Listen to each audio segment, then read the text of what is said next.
going back 35 years ago in America. Today, laser treatment can help facial birthmarks. Now, when I was in medical school, there was a diagnosis called strawberry hemangioma. Chas v'shalom, you were born, this person was born with red defect, a red stain. It's called port wine stain, another name for the diagnosis. And the story is about a girl named Kelly Johnson, a baby of extraordinary beauty, except for one flaw, the large red or crimson birthmark that stained the right of her face, or from the under of her eye all the way up to the middle of the area right here. Early on, Kelly's doctors had told her parents there are certain kind of cover-ups you could use, but 35 years ago, they were not as sophisticated as today. So the compound would, leave a greasy feel. And she didn't feel comfortable doing it. But it was okay as long as you were in elementary school. Now she gets to high school, and now boys enter the picture. And they make fun of her. It's hard. She graduates, goes to a local college, so her friends start to get married. She says, you know what? Let me just go to New York City. She gets a roommate. And her roommate, by contrast, has a very busy social life. Guys coming around all the time, picking up for dates, and nothing's going for her. She's too embarrassed to even get into the scene. People say to her, come to the party, I have a friend for you. Joe or Harry and Steve. No, it's okay. She gets so embarrassed from herself and her defect. One evening, her roommate dashes into the apartment.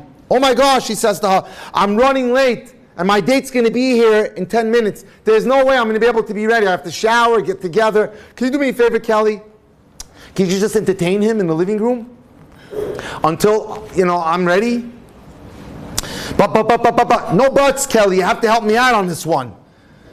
Sue, I can't do this. Hopefully, maybe he'll be late. Well, to her mazel, the guy showed up on time. And he knocks on the door. And she's saying to herself, he's going to freak out when I open the door and he sees my port wine stain, the strawberry colored, this disfigurement. It didn't. He knocks on the door and says, hi, I'm Keith. And she says, oh, I'm Sue's roommate. And start to talk, small talk, etc. And she's saying to herself, where are you, Sue? Let's go. Come on, Sue. Come out of the bedroom already. Talking to herself.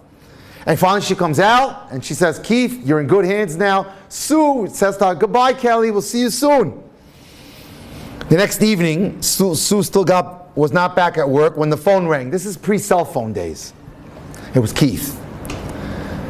I guess the date was a success. You're probably calling for Sue, right? He says, no. I'm so sorry, he says. Excuse me. I called to speak to you, Kelly.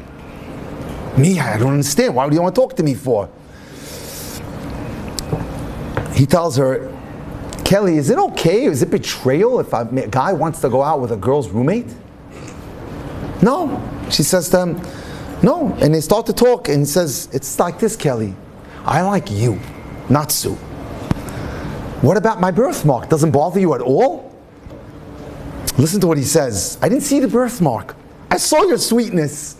I saw your goodness. I saw your bubbly personality, your sharp intelligence, your spirit.